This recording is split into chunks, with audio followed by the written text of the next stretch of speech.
Students, welcome back to my YouTube channel. आप सभी का मेरे यूट्यूब चैनल पे स्वागत है।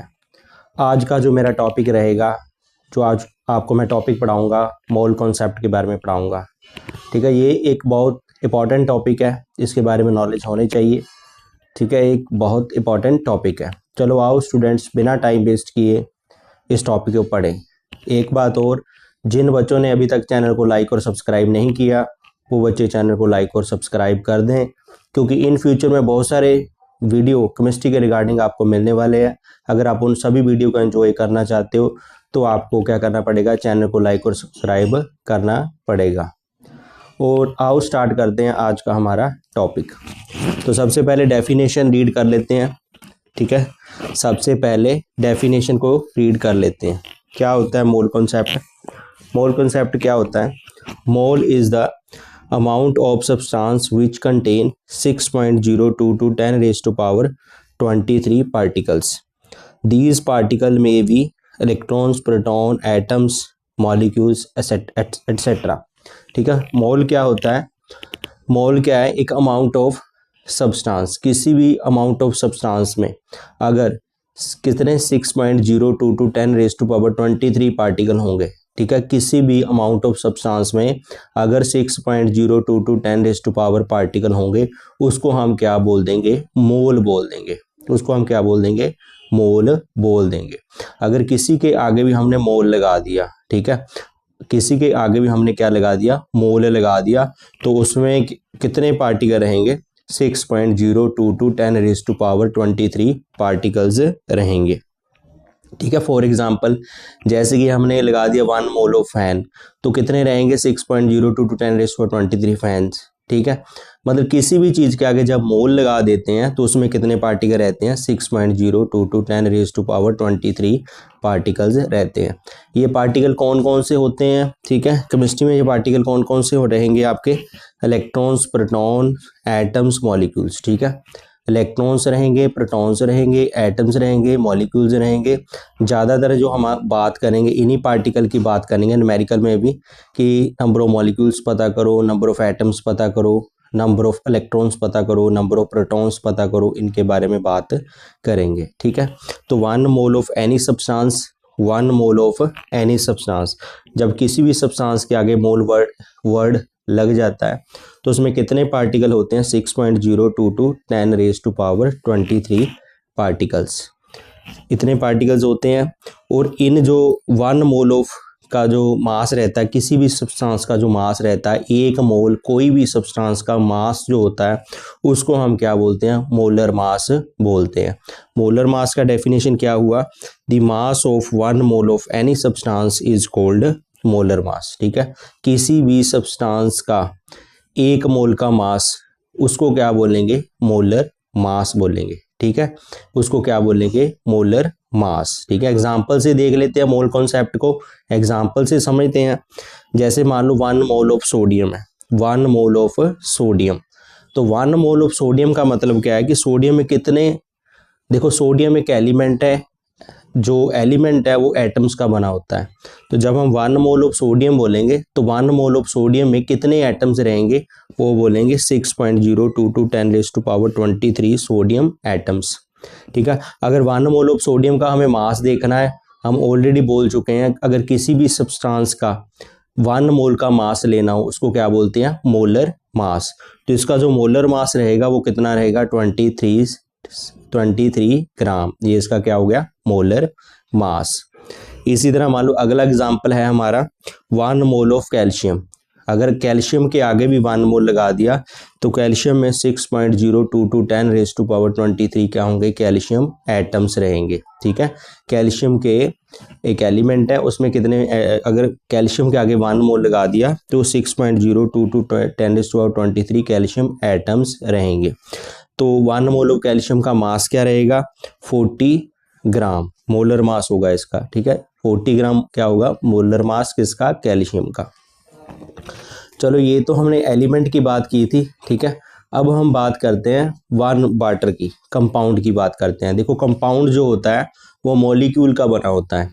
कंपाउंड का छोटा हिस्सा क्या होता है? मॉलिक्यूल्स, मतलब कंपाउंड किस चीज़ का बना होता है, मॉलिक्यूल्स का बना होता है। तो 1 mole of water, 1 mole of water में कितने मॉलिक्यूल रहेंगे, ठीक है, 6.022 10⁻23 मॉलिक्यूल्स ऑफ वाटर। अब वाटर का मोलर मास कितना होगा, 18 ग्राम, ठीक है, वाटर का मोलर मास कितना रहेगा, 18 ग्राम। 1 mole of carbon dioxide, 1 mole of carbon dioxide, देखो कार्बन डाइऑक्साइड भी क्या है, एक कंपाउंड है, ये भी किस चीज का बना होगा, ये भी आपका मॉलिक्यूल्स का बना होगा। तो इसमें कितने मॉलिक्यूल रहेंगे, 6.022 10⁻23 मॉलिक्यूल्स ऑफ कार्बन डाइऑक्साइड, ठीक है, इतने मॉलिक्यूल रहेंगे 1 मोल ऑफ कार्बन डाइऑक्साइड में। तो 44 ग्राम क्या है इसका मोलर मास, ठीक है, जो आपका मॉलिक्यूल का मास होता है, मॉलिक्यूलर मास, वो ही क्या होता है आपका मोलर मास होता है। बट मॉलिक्यूलर मास में हम एक मॉलिक्यूल का मास लेते हैं, बट मोलर मास में क्या होता है, इतने मॉलिक्यूल का मास, 6.022 10⁻23 मॉलिक्यूल का मास होता है, ठीक है।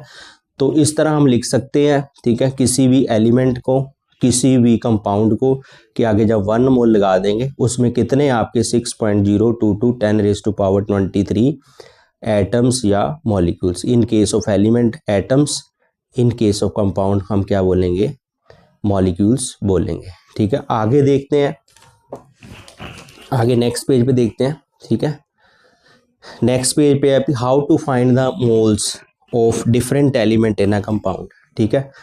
हमें क्या करना है किसी कंपाउंड में, ठीक है, किसी कंपाउंड में डिफरेंट एलिमेंट्स के मोल्स को फाइंड आउट करना है, डिफरेंट एलिमेंट्स को क्या करना है, मोल्स को फाइंड आउट करने हैं। एग्जाम्पल से देखते हैं, एग्जाम्पल से अच्छी तरह समझ आएगा, ठीक है, एग्जाम्पल से अच्छी तरह समझ आएगा, ठीक है। देखते हैं, जैसे 1 mole of water, 1 mole of water, तो 1 mole of water contain 2 mole of hydrogen and 1 mole of oxygen, ठीक है। जैसे मान लो ये 1 मोल ऑफ वाटर है, वाटर के कितने मोल दे रखे हैं, 1 मोल दे रखा है, ठीक है, वाटर के कितने मोल दे रखे हैं, 1 मोल दे रखा है, ठीक है।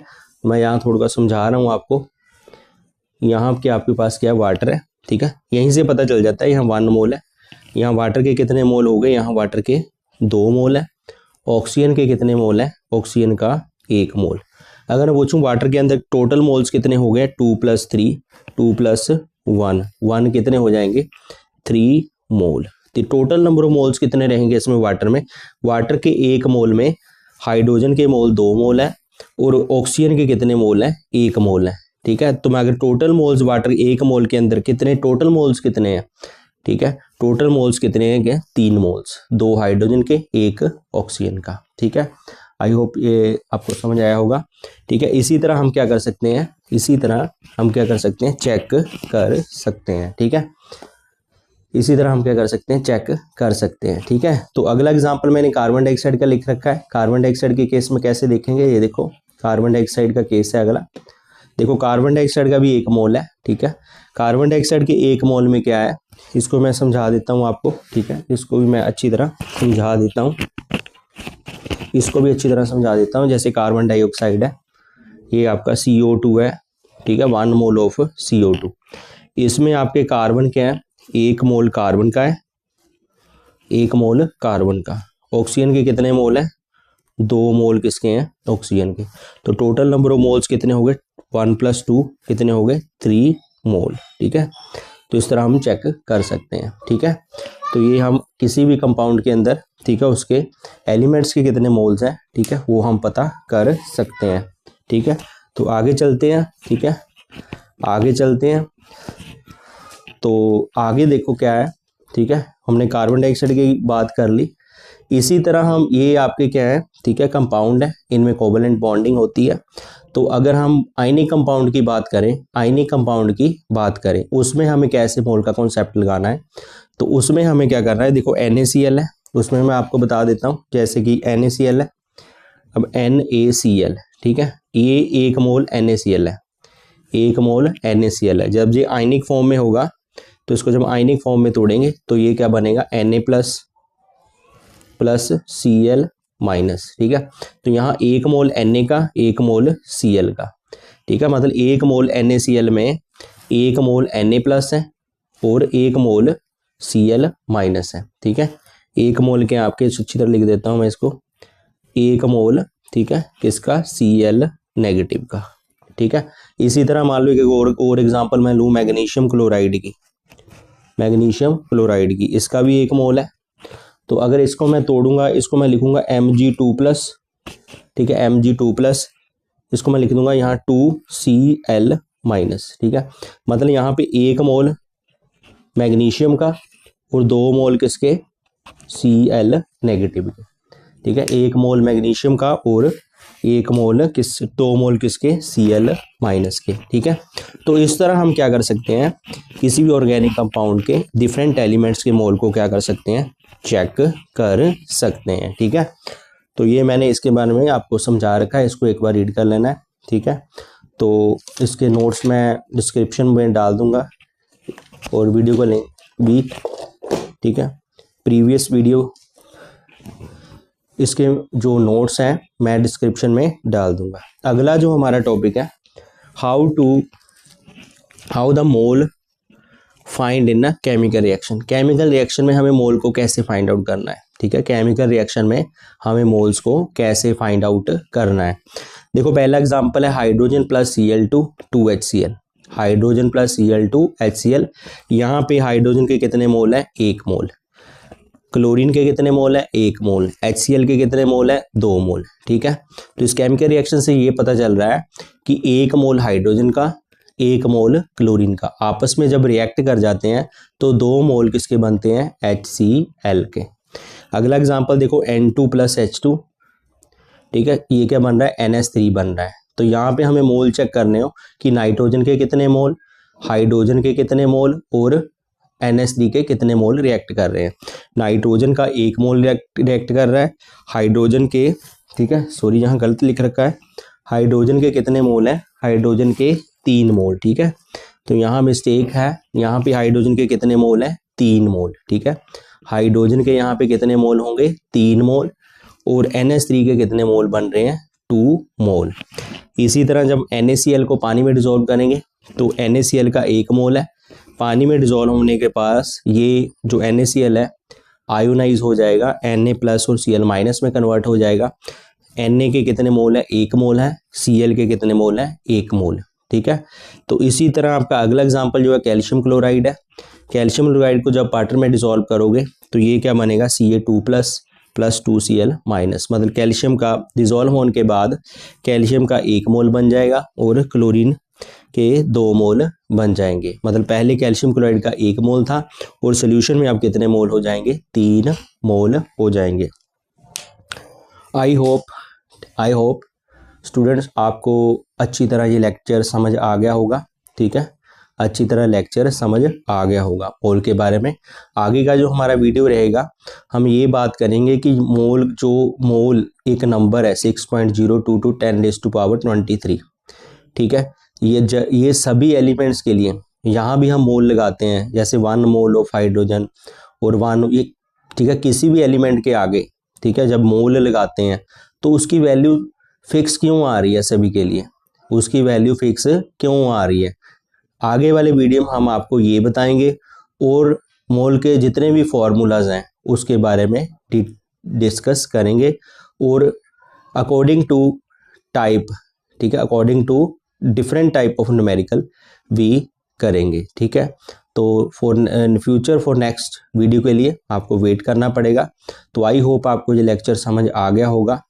जिन बच्चों में, फिर बोल रहा हूँ लास्ट में, जिन बच्चों ने चैनल को लाइक और सब्सक्राइब नहीं किया वो बच्चे चैनल को लाइक और सब्सक्राइब कर दें, क्योंकि इन फ्यूचर में आपको बहुत सारे वीडियो केमिस्ट्री के रिगार्डिंग मिलने वाले हैं और एक कंप्लीट डेप्थ के साथ कॉन्सेप्ट आपको सीखने के लिए मिलेगा। Thank you so much.